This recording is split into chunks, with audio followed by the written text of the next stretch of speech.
Hi, welcome back to Grammar Compass with Sir Victor. In this video, we are going to apply the X-bar theory to functional categories. When it comes to determinants, our specifier rule was that an XP consists of a phrase and then an X-bar. But the only specifier that we identified was the determiner in case of noun phrases. However, the determiner in noun phrases is not phrasal. It is not in a phrase form. This is because we normally have one determiner before the noun phrases. So for example, the big book of poems with the blue cover, we had just one determiner, which means it sits in the specifier position. But that is contrary to the rules of the X-bar theory. All non-head material, anything that is not a head, should be phrasal and it should be optional.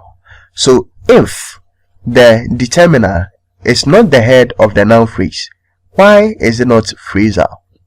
This is a very big question, and many linguists over the years had tried to bring up a hypothesis that will prove that the determiner that we see here, especially in noun phrases in the specifier position, is not a specifier. Rather, it is a head of a phrase. Let us look at the proposal. This is what Abney in 1987 proposed about determinants. He says that determinants are not specifiers themselves, but determinants are heads that take noun phrases as complements. Therefore, this changes our view of the noun phrase. When you have the noun phrase, it is rather the determiner that is the head, whilst the noun phrase becomes its complement. So, this explains why the determiner is not a phrase. It is a head of a phrase. So, if you have the book, that is a DP, not an NP. So that DP gives you a D bar and your D there. So that book becomes your NP, which sits as a complement to what? To your determiner. So the noun phrase is rather a complement of the determiner. The noun phrase doesn't have determiners as specifiers. Remember, rather it is a complement of a determiner. And the determiner is the head of its own phrase. So as we can see here, the determiner phrase has a D bar and a head determiner. And this determiner has a noun phrase as the complement. This is the DP proposal. But how can we prove that determiners are heads and noun phrases are complements of the determiner? Let us see the evidence that we have. Determiner phrases are not specifiers of nouns. Rather, the determiners are heads of the determiner phrase, and the determiners have noun phrases as complements. Now, the first evidence comes from the S genitives. For example, the man's coat. Over here, we have the S genitive, which shows that the coat belongs to the man. The coat of the man. So the man's coat. In traditional grammar analysis, we would say that the S genitive attaches itself to the man. However, when we are showing possession, it is not always the case. Look at the position of the S genitive in the following sentences. The woman standing over there's coat. Here, the S genitive didn't attach itself to the head word, that is woman. Rather, it came at the end of the phrase, the last word in the entire phrase containing the woman. In this noun phrase, we also have the dancer from New York's shoes. So over here, the genitive S attaches itself to New York, which is the last word of the phrase containing the genitive S. So this means that the genitive S has a fixed position. It attaches itself to the end of the phrase containing the genitive S, and not the head word, that is dancer. We can conclude some things over here. Now the first conclusion that we can draw is that where there is the genitive s, there cannot be a determiner. So if you don't have the genitive s, then you can say that the coat of the woman. So for the free genitives or the off genitives, there would have to be another determiner, the coat of the woman. So there is another determiner before woman. This is because this is a free genitive. But if you have the woman's coat, notice that we don't have any determiner again before coat. That means that the genitive s is in a complementary distribution with determiners. If we say a complementary distribution, what we mean is that where there is genitive s, there cannot be determiners. So for example, the woman standing over there's coat. This genitive s has taken place of any other determiner that should have been here. So it will be wrong to say that the woman standing over there's the coat. No, that is incorrect. So just as I've mentioned, complementary distribution means that two items are examples of the same thing, and therefore they cannot occur together. So if the genitive s is in a complementary distribution with the determiner such that both of them cannot occur together, then it means that the genitive s is not a suffix, but rather it is a determiner. The genitive s is a determiner. It is in the same category of determiners because they are in a complementary distribution. Let us see this on the diagram. We are saying that the genitive s is a determiner, meaning for the noun phrase, the woman standing over there's hat, if the genitive s is a determiner, it means that it sits in the specifier position of the noun hat. But where will this noun phrase go? That is, the woman standing over there. Where will it go if the genitive s is a determiner? So this possessor, the woman standing over there, we can revise our X-bar tree rules to include it in our determiner phrase. Now the woman standing over there will become the second determiner phrase within the DP. So we have the DP, that is the woman standing over there's hat, which has another DP, the woman standing over there. So the woman standing over there, our DP2, sits in the specifier position of DP1.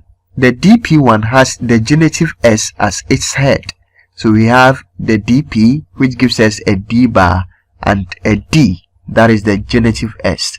And the noun phrase becomes the complement of the genitive s. So this is in the specifier position of DP1. This is the proposed hypothesis. So if this is the case, before drawing trees for phrases of this sort, then you need to remember that if determiners are head with noun phrases as complements, then the determiners must be obligatory. So places where noun phrases occur in our phrase structure rules will now be determiner phrases. So over here, the thief's tactics. In our old tree rules, we would say that this is an NP. However, in our new rule, this is a determiner phrase. So first of all, we will have a determiner phrase. Now this determiner phrase has another determiner phrase as a possessor, that is the thief, which sits in the specifier position. So we have another determiner phrase which sits in the specifier position of the head determiner. Now let us break down this part of our tree. Now the head of this determiner phrase is the genitive s. So the DP gives us a D bar which has the head, the genitive s. Don't forget to bring your apostrophe before the s. This genitive s has the complement, a noun phrase, that is tactics. From here, you will apply the rules for noun phrases. So since we have just one word noun phrase, we will have an n bar which gives us an n, that is tactics. Now let us move on to the possessor, that is the thief. This is in the specifier position of the determiner head. So whenever you have DPs, it will first give you a D bar. Therefore, for this DP, the thief, we will have a D bar. And what is our head? Our head is the determiner the. And this the has a noun phrase as its complement. And the noun phrase is thief. But here you will apply the rules for the NP. So thief will have an N bar and then an N, that is thief. This is the tree that will be generated for this noun phrase. So remember that from now onwards, I will not be using noun phrases, but rather I will be using determiner phrases. Because in a determiner phrase, it is rather the noun phrases that are complements to the determiner. The determiner is rather the head of the phrase. So this is a determiner phrase, and this is how to draw a DP tree whenever you have a DP. So write down a similar structure and then try to draw a tree for it.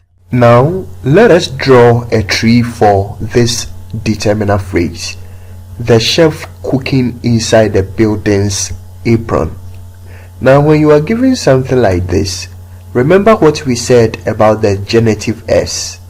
We said that the genitive s is not a suffix, it is a determiner, and of course it is a head. So in this whole determiner phrase, if you are drawing the tree, the top of the projection, that is the phrase level, must be a DP. So this shifts from our NP rules to DP. So in X bar, now wherever you see noun phrases, there must be DPs.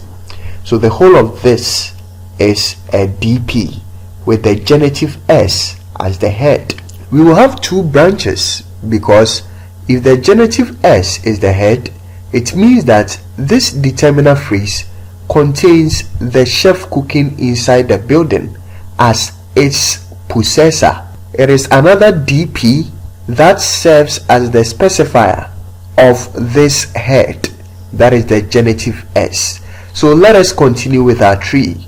From the whole phrase, that is the determiner phrase, we have two branches, one for the possessor of the head and one for the head. Now let us focus on these two branches.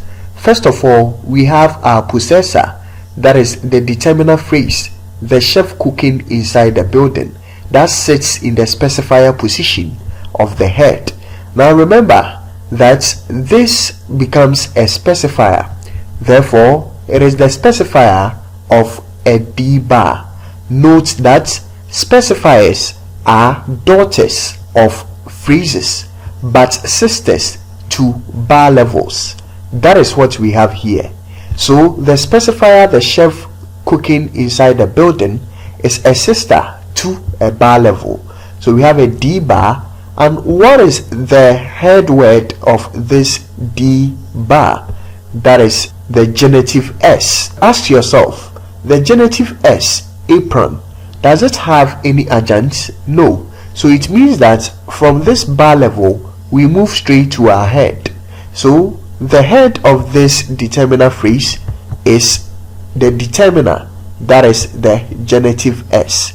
This is the head of the whole determiner phrase. And remember, we've said that determiner phrases contains D as the head and a noun phrase as its complement. So what is the noun phrase of this determiner that serves as a complement of this determiner? The noun phrase is apron. So we have our determiner and a noun phrase as the complement of the determiner. That is why we do not have any bar level again, because complements are sisters to the head and then daughters of bar levels. So don't forget our specifier rules, adjunct rules, and complement rules.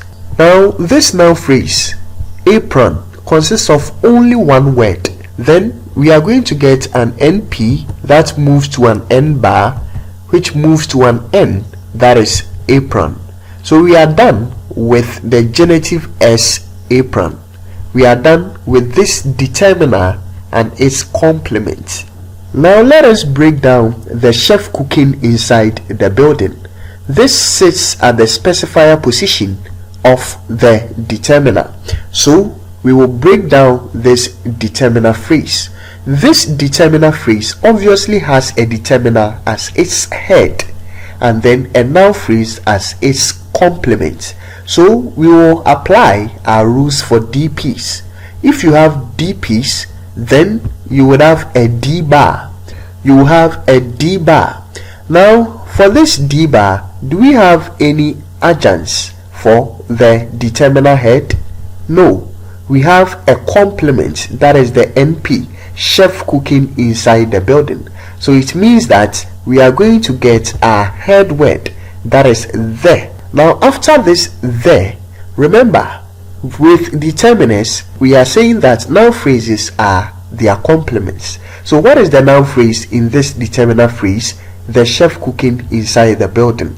The noun phrase is chef cooking inside the building. So it becomes what? The complement of this determiner head. Now from here it becomes very easy. So we have a noun phrase. So let's break down the complement of this determiner, that is chef cooking inside the building. We don't have any specifier. For this part we will apply our adjunct rules. Now do we have any adjunct in the noun phrase the chef cooking inside the building? Yes, we have cooking inside the building. That is giving us more information about the chef. But it is not a complement, it is an adjunct, meaning we have one adjunct over here. Therefore we will have to repeat an N bar. So we have an N bar with a verb phrase cooking inside the building serving as the adjunct. So remember that adjuncts are daughters of bar levels and sisters to bar levels. So we are still applying our specifier, adjunct, and complement rules. Now let us focus on the N bar. We know that we have a VP as the adjunct. Now from here, do we have any other adjunct in the noun phrase again? No. So it means we move on to our head, that is the chef. Now let us focus on this adjunct of the noun phrase, that is cooking inside the building. This is a verb phrase with a verb as its head. Now I hope you can apply the verb phrase rules. First of all, we will have a V bar. That is what we have here. Now cooking inside the building, we will apply our adjunct rule. Do we have any adjuncts in cooking inside the building? Of course, we have this prepositional phrase inside the building serving as our adjunct in the verb phrase. We will have a V bar again because we are applying the adjunct rule. So this prepositional phrase here is an adjunct inside the building. It is an adjunct, therefore it must be a daughter of a bar and a sister to a bar. We do not have any other adjuncts in the verb phrase cooking inside the building. We are done. Therefore we move on to our head, that is cooking. Let us break down this adjunct of the V bar, that is inside the building. Now we have a prepositional phrase, so you apply the rules of the prepositional phrase. Every prepositional phrase moves to a P bar. Then we have our preposition inside. Now the noun phrase is always a complement of the preposition. We have our NP. This NP is the building. The building has the as the specifier and then the head, building. Remember, specifiers are daughters of phrases and sisters to bar levels. So we will have the determinant there as the specifier and then a bar which contains the head, that is apron. Now this is the tree that you would draw for the chef cooking inside the building's apron. You can write down a similar structure and then draw a tree for it. Now here is an alternative structure for what we have here. Remember we said that in X bar, wherever we see the noun phrases, they become the determiner phrases. So can we apply it over here?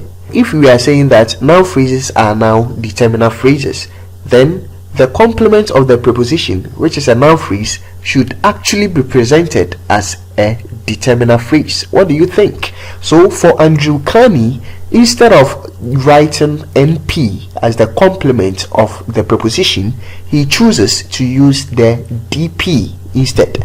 Therefore, for Andrew Carney, he would opt for this structure as the complement of the preposition, that is a P and another DP, so that the determiner becomes the head whilst the noun phrase apron becomes the complement. But here we used the old rules for the prepositional phrase. Either of them is correct. Now let us take note of these things. We know that for most determiner phrases there is a determiner. For example, the man, my woman, our friend, their car. There is a determiner, meaning these determiners are heads of the determiner phrase.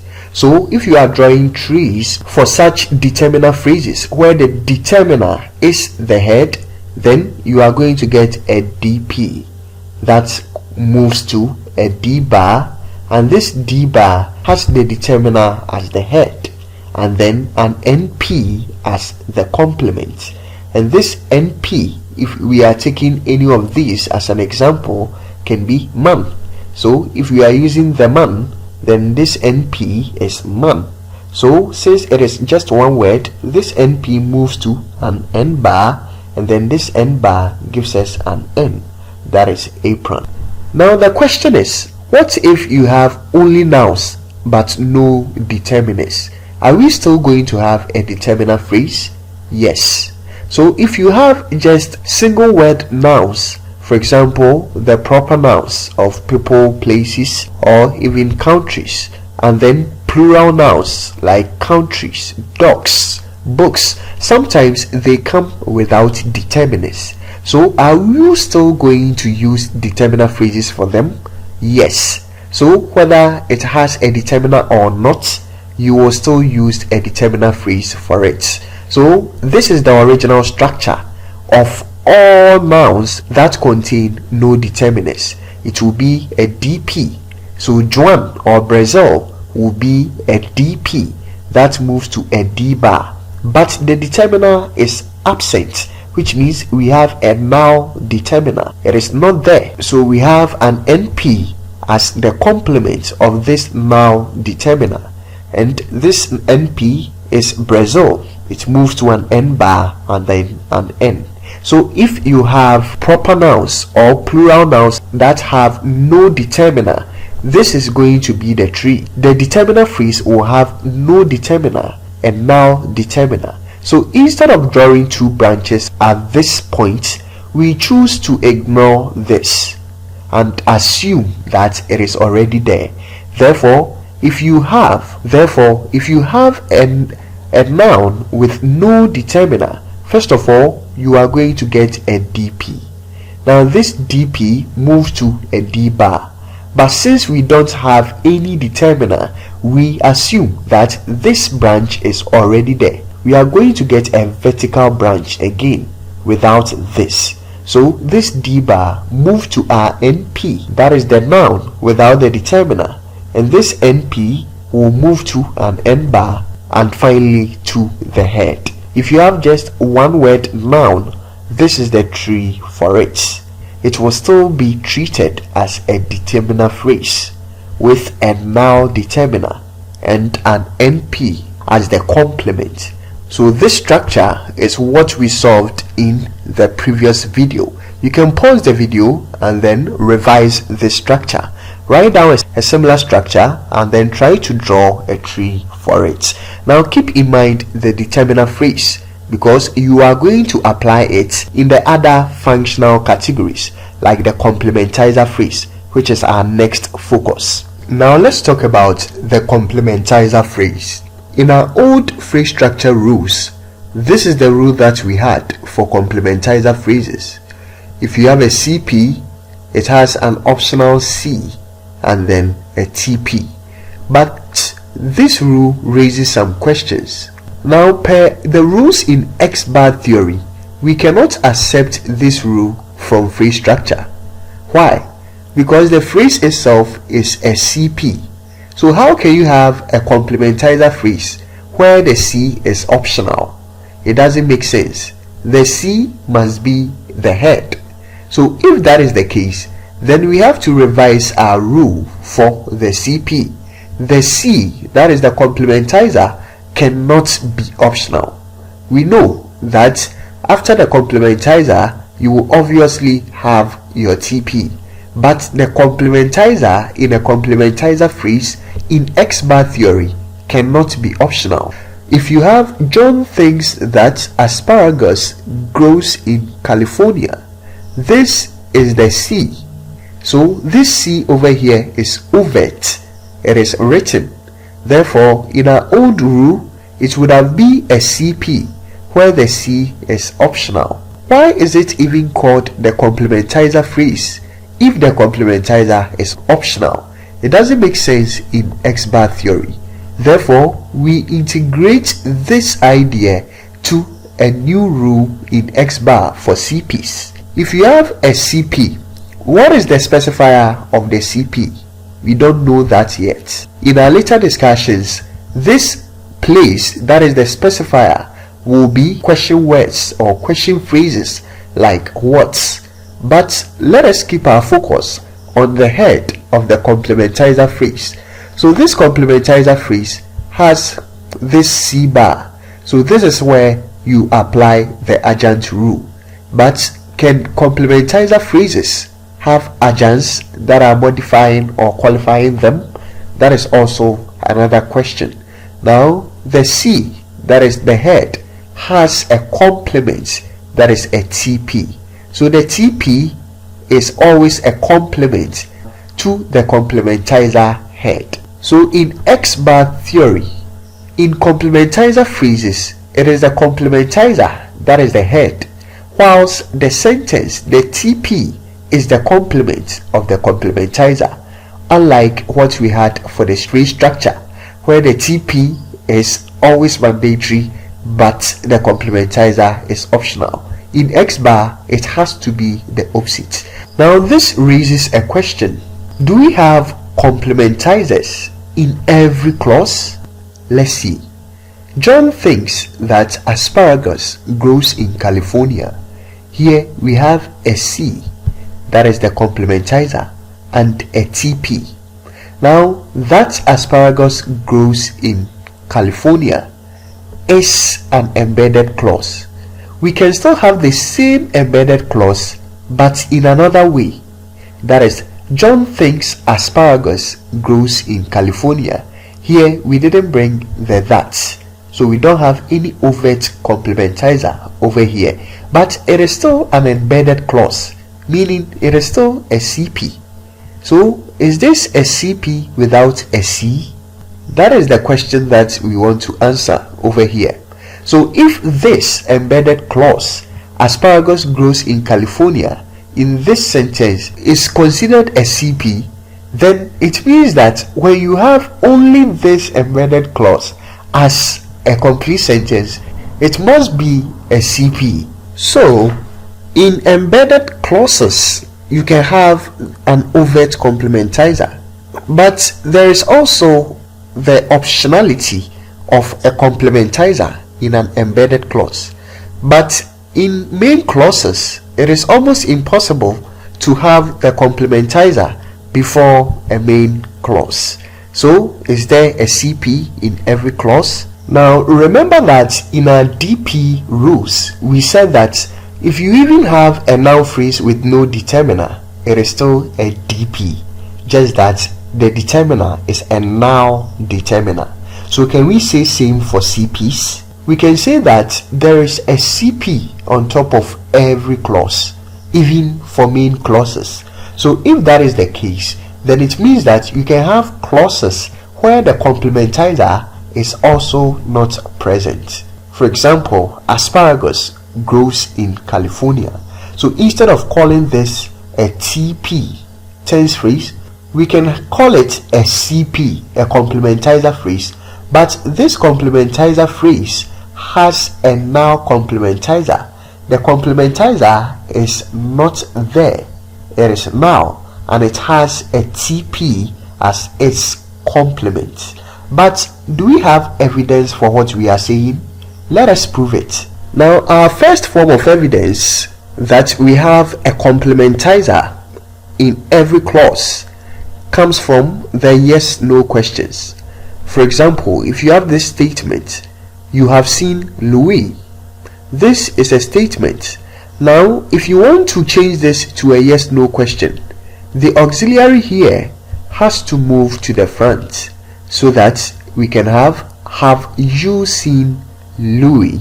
So here there is an aux subject inversion. So the subject inverses with the auxiliary to form a yes/no question, which means that in English we do not actually have a complementizer for forming questions. Now in other languages, in many other languages like Irish, there is a complementizer that indicates yes/no questions with a special particle. So when you put this special particle in front of statements, then you get your yes/no question. For example, action, if you literally translate this to English, you have fall John, you have fall John. So over here we can see that in English we lack that special complementizer particle that is used in forming yes/no questions. Instead, we bring a dummy do, or we inverse the subject and the auxiliary verb. In English, unlike Irish, we do not have an overt complementizer that is used in asking questions. Therefore, we call this absence of a complementizer particle in English as a noun complementizer. And noun complementizers in English are indicated with this symbol. So in Irish and in many other languages, we have an overt complementizer that is marked with a +Q. We have the complementizer put before statements to make them questions.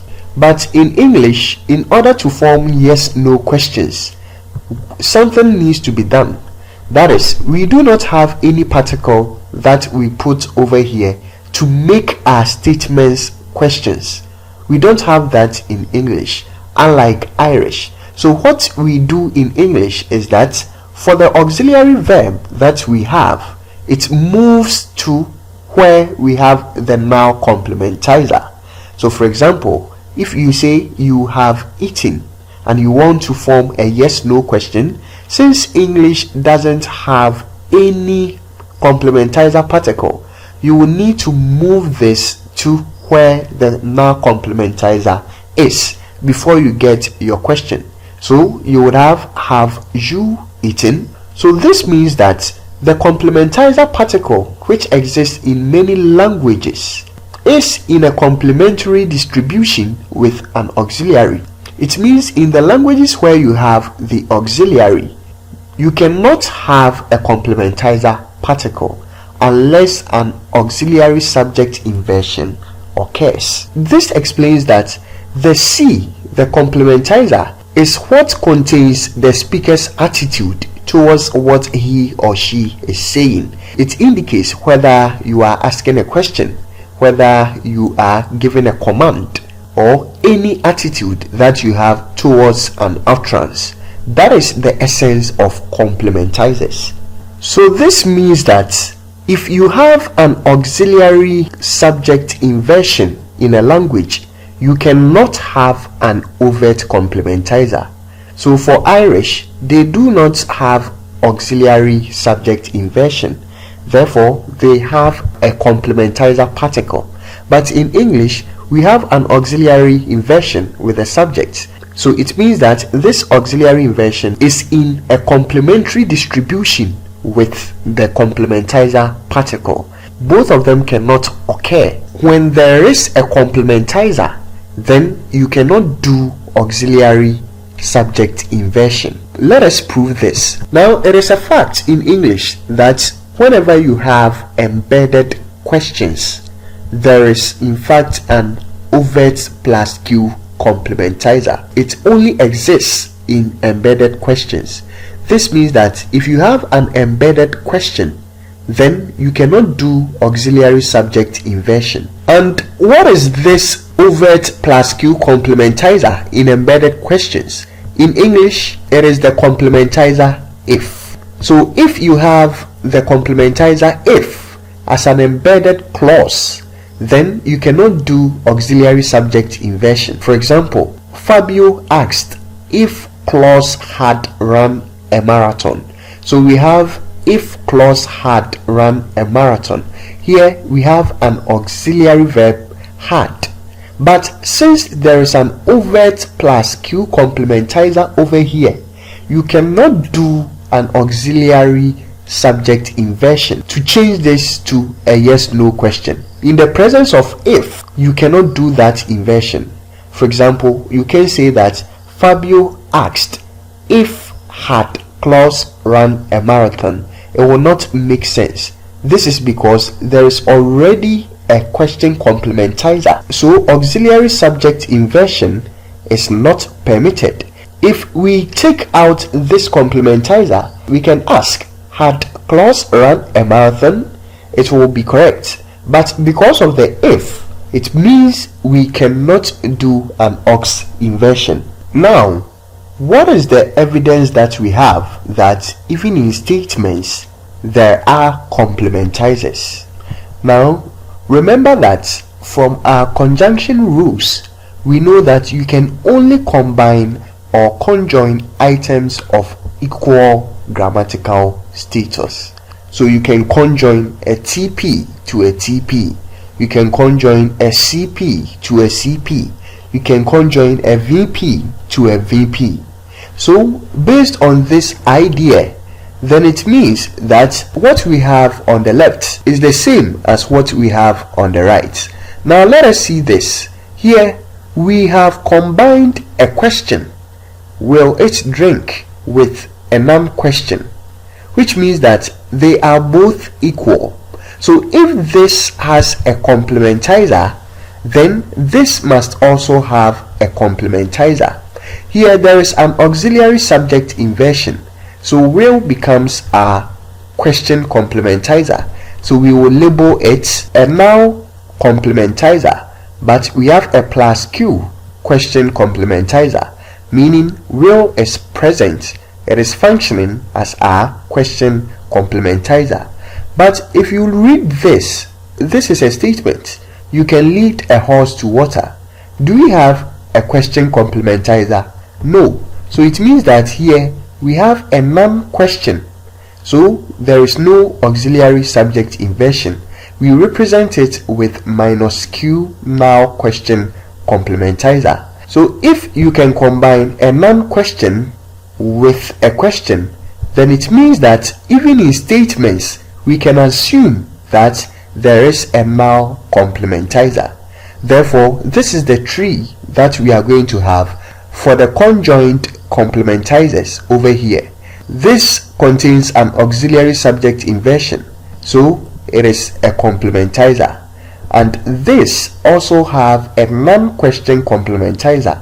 There is no subject auxiliary inversion, so we assume that there is a now non-question complementizer. So we have this tree, two complementizer phrases. This one is will it drink, and then this one is you can lead a horse to water. The two CPs are joined by the conjunction but. Since English doesn't have the complementizer particle, it means that there has to be an auxiliary subject inversion for the TP. So the tense that we have here moves to the complementizer position. So we have a plus Q, now complementizer. Will occupy this place. But for this one, since there is no auxiliary subject inversion, so we have a non-question complementizer. But this is a question complementizer. So this explains something, that we will assume that there is a CP on top of every clause. We do not want to have complex phrases, so we normally omit this CP on top of every tree. Ideally, there must be a CP on top of every tense phrase that you have. So this is the complementizer hypothesis. It is actually a position where the speaker expresses attitude towards what he or she is saying. So it indicates whether we have a question, whether we have a statement, whether we have a command. That is the work of complementizers. If you have a statement, it means that you have a now non-question complementizer. It is still a CP. If you have a question, then it means that there is a plus Q. There is a question complementizer, and you can conjoin a question complementizer to a non-question complementizer. But for our discussions in the tense phrase, we will not bring the complementizers on top of every TP. It will make our tree diagrams very complicated, so we will leave that out. But in further studies, make sure you always bring your complementizer phrases on top of every TP. That is a principle in the X-bar grammar. With all that said about complementizer phrases, let us try to draw a tree diagram for this complementizer phrase. If Klaus had run a marathon. We are not considering the entire clause. We are focusing on the clause that contains the question complementizer, that is if. Now, if Klaus had run a marathon is a CP because it contains a question complementizer. Remember that we are not applying phrase structure rules here. So in X bar, the C, that is a complementizer, is our head. We must fix that into our rules. The whole of this is a CP. Now, do we have a specifier for the CP? There is no specifier. So it means that over here we have a null specifier. This is why in your textbooks you see that from CP we move straight to the C bar. We don't worry about drawing another branch for a specifier because CPs normally have no specifiers. So you can leave this out. So we have a vertical line that moves to a C bar. Now, do we have adjuncts in this complementizer phrase? No, there are no adjuncts, meaning we have to apply our complement rule. So we have our C head. And what is the complement of this complementizer if? It is this TP, that is Klaus had run a marathon. So we have a TP as a complementizer to the C. Now we can accept this structure because the C is actually the head of the complementizer phrase, unlike phrase structure where the C was optional. Let us break down the TP. Klaus had run a marathon. This is a TP, although we do not know the rules for the TP yet. But we know that in every tense phrase there is actually a noun phrase and a verb phrase. But in X bar, where the noun phrase is or where the subject is where we have our DPs. So the subject is a DP. So over here, Klaus had run a marathon. What is the subject? It is Klaus. So we have a DP in this position. Let's break down this DP. It is a proper noun. I hope you remember the minimal tree diagram in X bar where we have only a single noun as the DP. It will move to a D bar before you get your NP. This NP has no specifier. It moves to an N bar. We have no adjuncts. It moves to the head, that is Klaus. Now we are done with the subject position. Now we can see that here we have the auxiliary, and the auxiliary is our tense. Now we have the auxiliary had, that is the T, and a verb phrase, that is run a marathon. Now I hope you can break down this verb phrase. Very easy. Just apply your rules. So when you have verb phrase, it doesn't have any specifier. Now do we have an adjunct, run a marathon? No, we don't have any adjunct. A marathon that we have here is 7 as the complement of the verb run. So it means that we do not have any adjuncts, so we move straight to the complement rule, that is the head. So our head is run. And what is the complement of run? It is a noun phrase, which is a marathon. So we have a noun phrase here. So always remember that complements are daughters of bar levels and sisters to heads. That is why we didn't get another V bar over here, because we are not applying adjunct rules. We don't have any adjuncts here. We are applying the complement rule. So the complement must be a sister to the head. That is exactly as we have shown over here. Now we have our NP, that is a marathon. Let us break this NP down. This NP indeed has a specifier, that is a. Now the a that we have here is a determiner, and all specifiers are sisters to bar levels and daughters of phrases. So it means we must get an N bar. If you don't understand these things, just watch the first video on X bar theory. I explained all of those rules, the specifier, the adjunct, and the complement rule. If you understand them, applying them here is very easy. Now the determiner sits in the specifier position of the N bar. So this N bar contains a head word, that is marathon.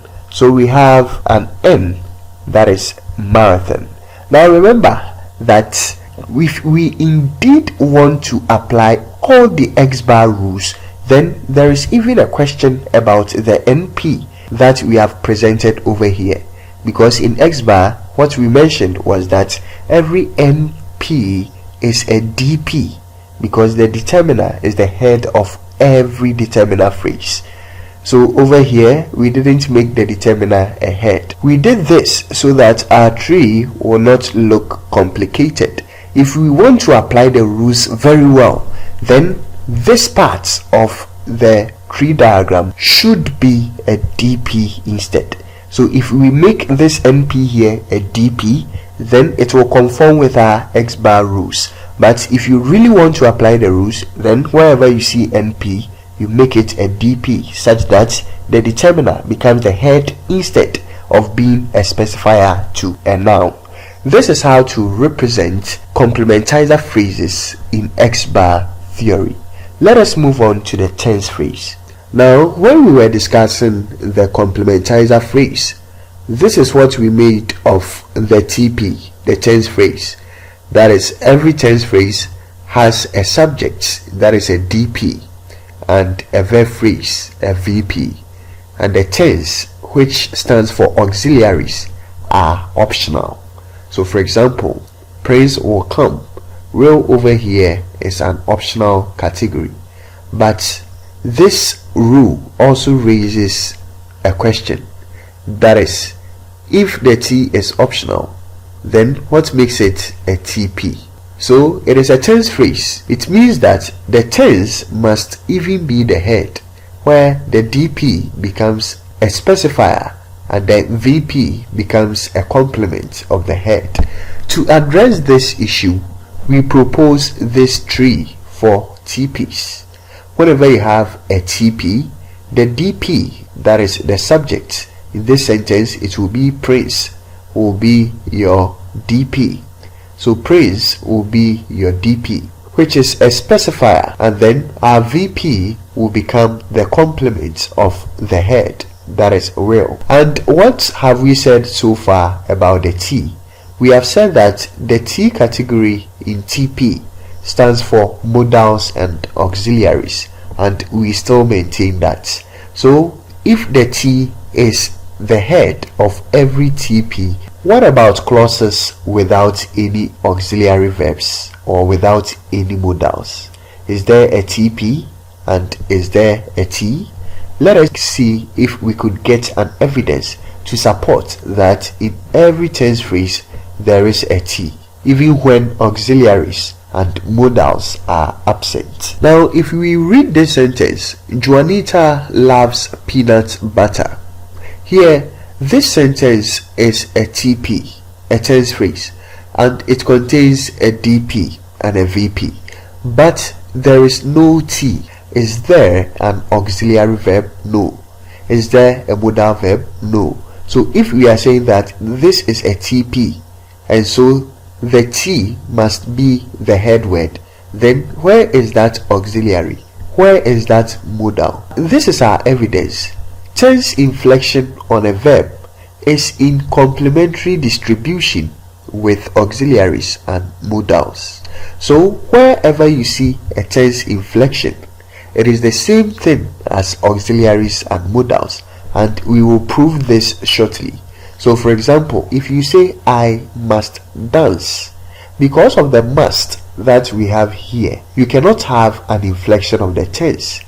Both are in complementary distribution. They are the same thing. So if one is present, then the other must be absent. So if you have a modal verb, or if you have an auxiliary verb, it means that there should be no inflection of the verb. Now let's see the second sentence. If this is true, I will dance. Since there is a modal, we didn't have any form of inflection on the verb. This means that both are in a complementary distribution.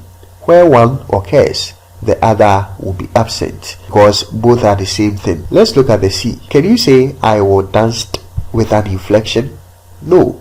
So it means that verb inflections like the past tense inflection are in complementary distribution with the modal verbs.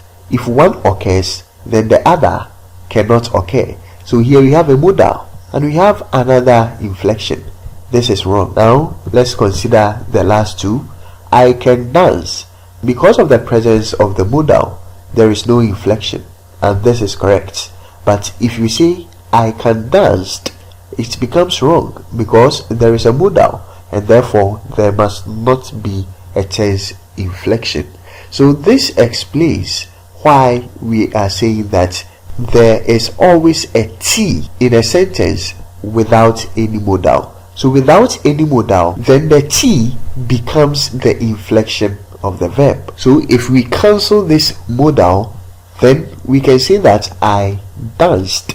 So in this case, the ED replaces the modal. So in conclusion, T is both auxiliaries and inflectional endings on verbs. But if they are the same thing, that is, the auxiliaries, modals, and verb inflections are instances of the same category, why are they not in the same position? If we take sentence A, he will go, we see that the modal comes before the verb.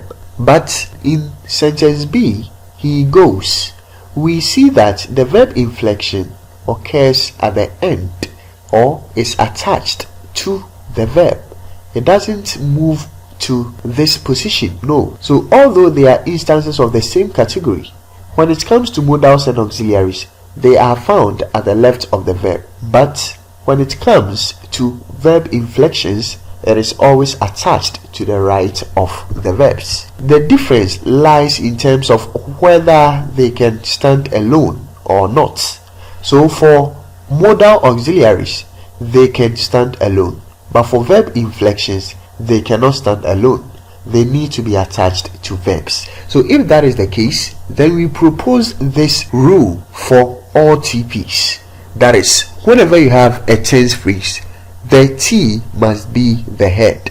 If you have the past tense, he walked, then the T must be the head. So we have a tense phrase and the subject is he, our DP. We can break this down later. The subject is a DP, he, which sits in a specifier position of the T.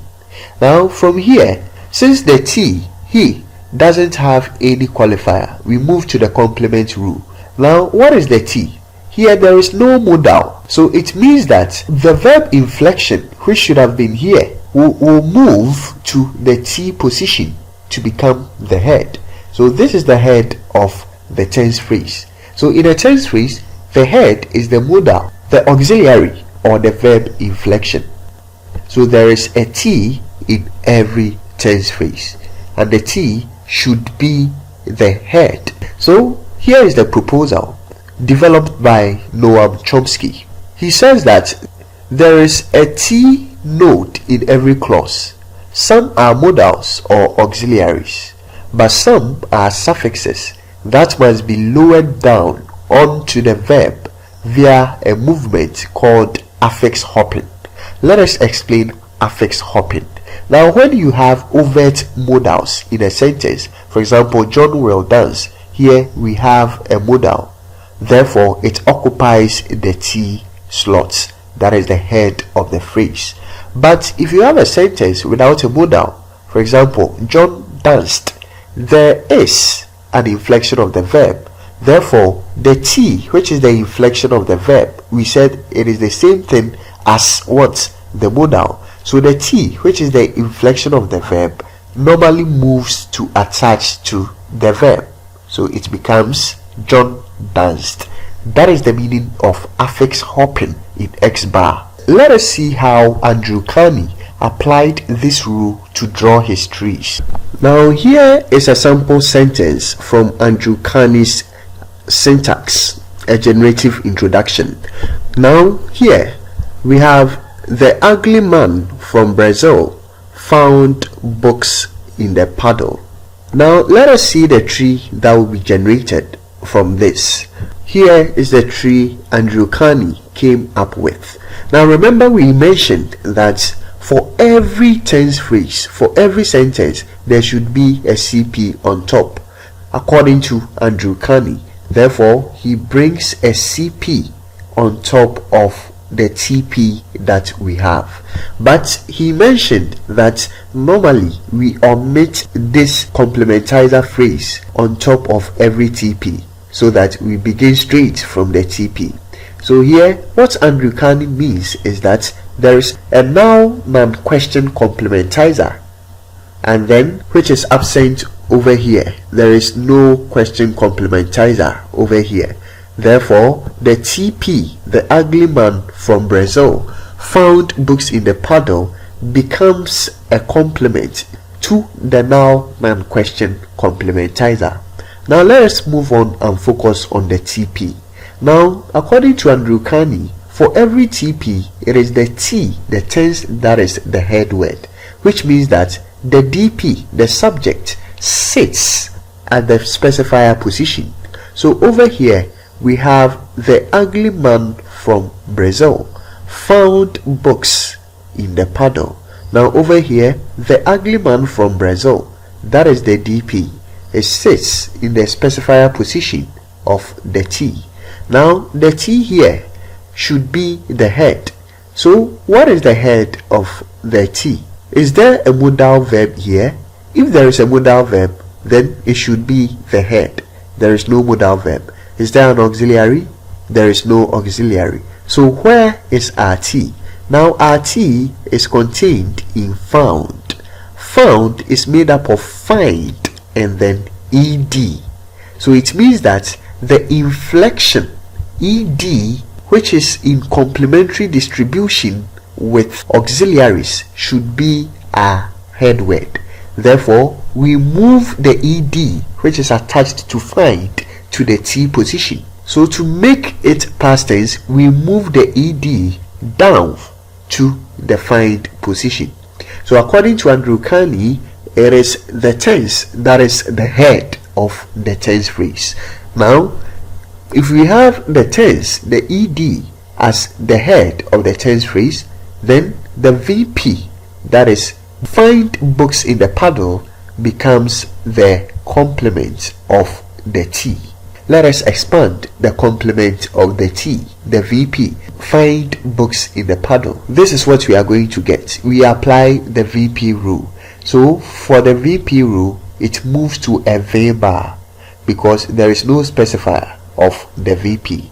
Then from here, we ask ourselves whether we have adjuncts. We apply the adjunct rules. So find, do we have adjuncts in the VP? Yes, we have in the puddle. So we have one adjunct. From the previous video, we learned a trick to know the number of bar levels you have if you have adjuncts.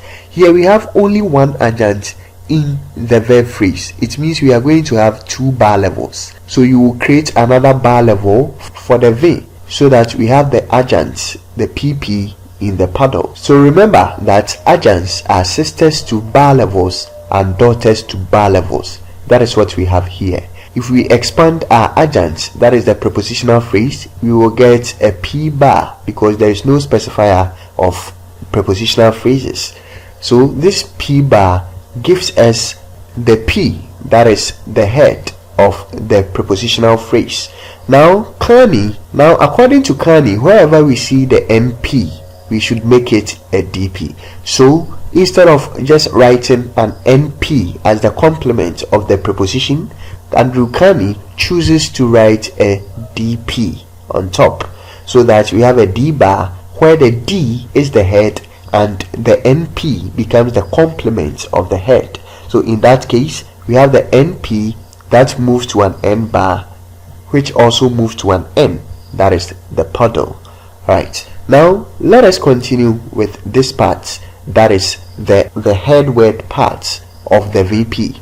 We are done with the adjunct rule and there are no adjuncts again, so we move on to our head, that is find. Find over here has an object, something that was found, and that should be a complement of what? Find. Now according to Andrew Kearney, instead of writing NP, that is the books, he chooses to replace every NP with a DP. So here we have another DP that moves to a D bar where the D is absent. So we have a now determiner head because it is just a single noun that we have, books. So this D bar gives us an NP, which also gives us an N bar, and then finally books. So we are done with this part, that is the T part of the tense phrase. Let us move on to expand the subject position. Now in the subject, it is always a DP, that is the ugly man from Brazil. Let us break this down. Every DP has a D as the head and a noun phrase as a complement. So over here, DPs move to D bars and we have the head there.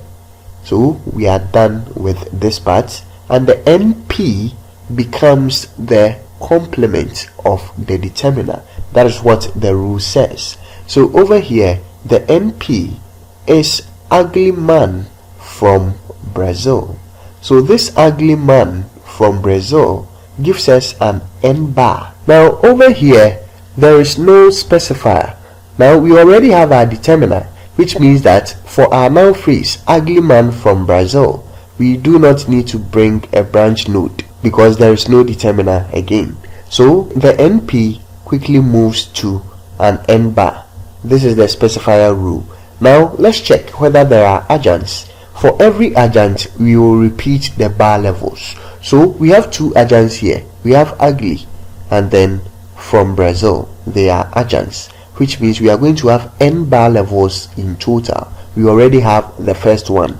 So first, we will repeat the N bar and then make it a sister to the first adjunct, that is the first PP.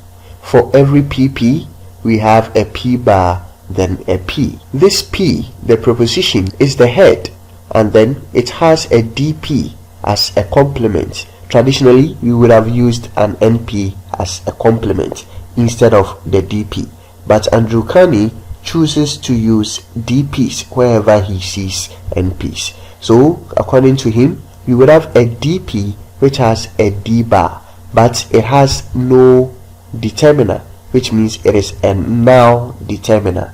So this D bar moves to an NP, which moves to an N bar and then an N, that is Brazil. Now that is the first adjunct. What about the next adjunct? The next adjunct is ugly, as we saw over here. We repeat the bar level. It becomes a sister to the adjective phrase. That is the adjunct rule, and the adjective phrase moves to an ADJ bar and the ADJ, that is ugly, over here. Now for the N bar, move to an N, that is man. So this is how Andrew Carney chooses to express the TPs.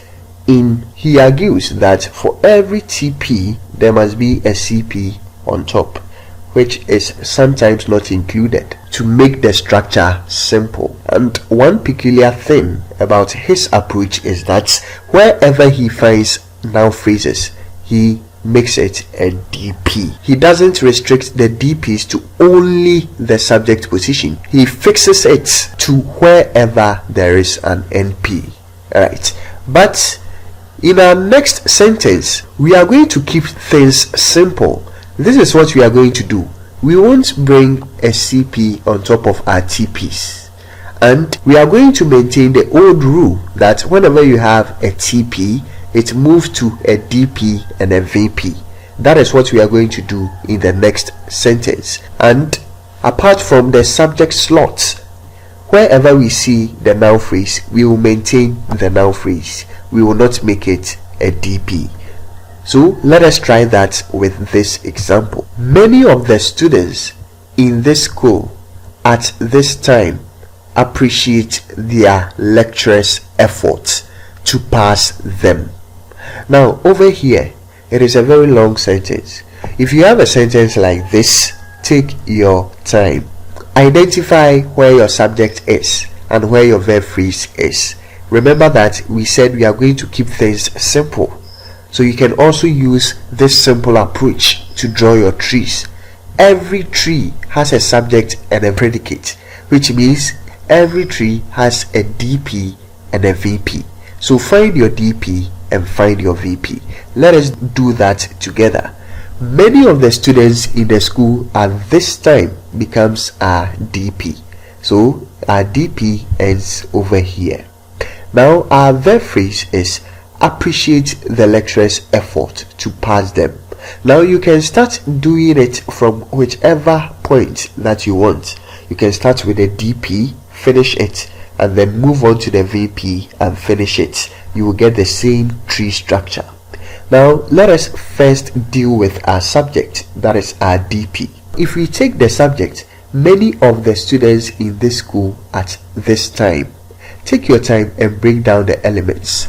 Now this is the head word, and we have the of preposition. I hope you remember the of prepositions. The of prepositions are always complements of the head. So it means that the phrase of the students is a complement of many. Now what about in this school? In this school is a prepositional phrase. It is not a complement, it is an adjunct of the head. Then you identify this too. At this time, this also becomes an adjunct. It is not a complement. So have you seen that there is a need to watch the first video, because you would have to know what adjuncts and complements do in a phrase. Right, now we have identified all the parts of this particular phrase. It will become very easy from here onwards. Now this determiner phrase over here, this is the maximal projection phrase level. Now over here you can replace many with one, which means we have an intermediate level. So remember that this many over here is just a single word. It is like saying Joan, it is like saying Gideon. So we have just a single noun over here, and if you have a single noun, we have learned the minimal tree form for it. That is a DP that moves to a D bar, which also moves to an NP, which moves to an N bar, and then finally an N. So this is where we have gotten to our D bar. So it will move to an NP because the word that we have there is a noun. So many moves to an NP. So here is our specifier rule, but we will not draw a branch for this part because we do not have any determiner over here. So there is no determiner at the left hand side of many, which means we won't draw any branch over here. So we have no specifier. Now let us move on and apply our adjunct rules. So always remember what we have studied so far. the adjunct rule comes before the complement rule. So this is the last thing that you will consider in drawing your tree for the DP, because it is the complement. You will first deal with all the adjuncts before you move on to the complement. Alright, for every adjunct you repeat a bar level. That is what we said about adjuncts. If you have forgotten it, watch the first video again after solving this. Let us deal with the adjuncts one at a time. You will choose which adjuncts you want to deal with first. Some might choose to use this, but some might choose to start with this. Either way, your tree will be accepted. I advise that you start with the one that is far from the head. So we start with at this time. So at this time is a prepositional phrase, which is an adjunct. So we will repeat an N bar. That is what we have here. So our prepositional phrase, we will apply the rules for prepositional phrases. It moves to what? A P bar. This means prepositional phrases don't have specifiers. So this is your specifier rule. We don't have any adjuncts. So this P bar moves to P directly, because the noun phrase is always a complement to the prepositional head. So this is our head, at. And what is the complement? It is this time.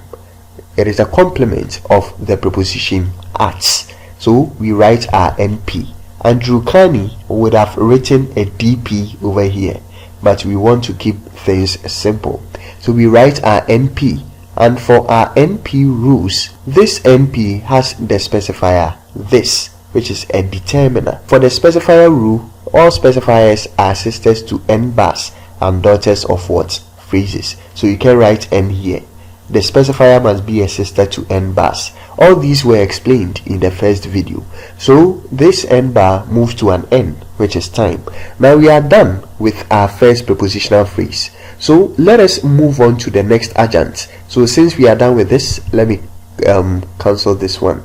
Alright, now we are moving on to the next adjunct. This is an adjunct, so you will repeat the N bar again. So we will repeat the N bar so that we take care of these adjuncts. Adjuncts are always daughters of N bars and sisters to N bars. So take note. So this adjunct is in the school. So we will apply the same prepositional phrase rules that we applied here. So this prepositional phrase moves to a P bar, and the P becomes the head of the prepositional phrase. And the NP, this school, becomes a complement of the prepositional head. Let's cancel time. It should be this school, so we can do that correction. Now this NP, this school, has the determiner as a specifier, and all specifiers are sisters to bar levels and daughters of phrases. So take note. So here we have our N bar, which moves to an N, and then school as our head. Alright, so we are done with the next adjunct. So let us cancel that one. Alright, now it is left with our complement.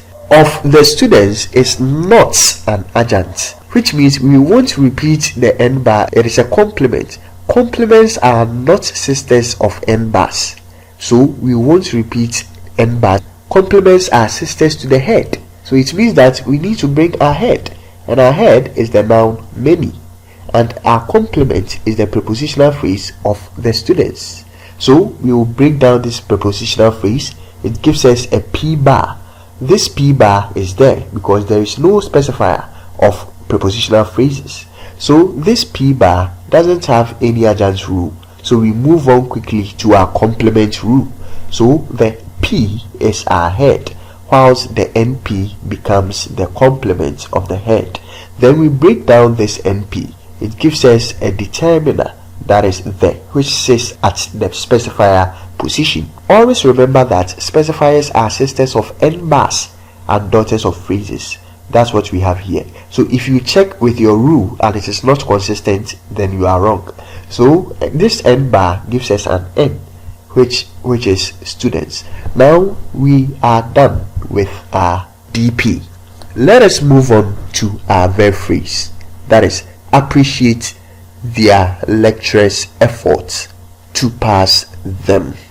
Appreciate their lecturers' effort to pass them.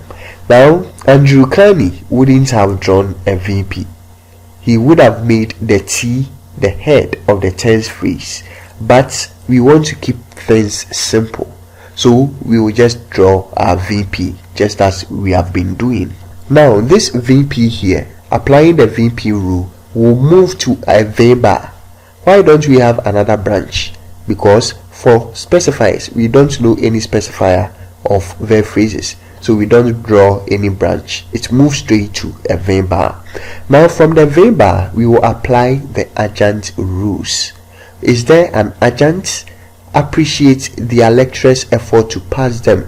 There is no adjunct. Appreciate what? The lecturer's effort to pass them. So this means that this is an object to the verb appreciate. So if it is an object, objects are complements of the verb. Therefore, the lecturer's effort to pass them is a complement of the verb.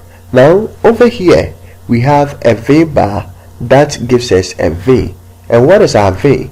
The V is appreciate. Now, we have an NP, but this time we will make it a DP, because all noun phrases are determiner phrases. So here we bring in a little bit of Carney. So we have a DP, the lecturer's effort to pass them. This is a complement. We have mentioned it. So complements are daughters of bars and then sisters to heads. That is what we have here. So we are still in line with our rule. We are not wrong. So let us move on. This complement that we have, that is the DP, the lecturer's effort to pass them, contains a genitive S. So whenever you have a genitive S, it is the head of the determiner phrase. And the noun phrase that comes before the genitive S becomes the specifier of the genitive S.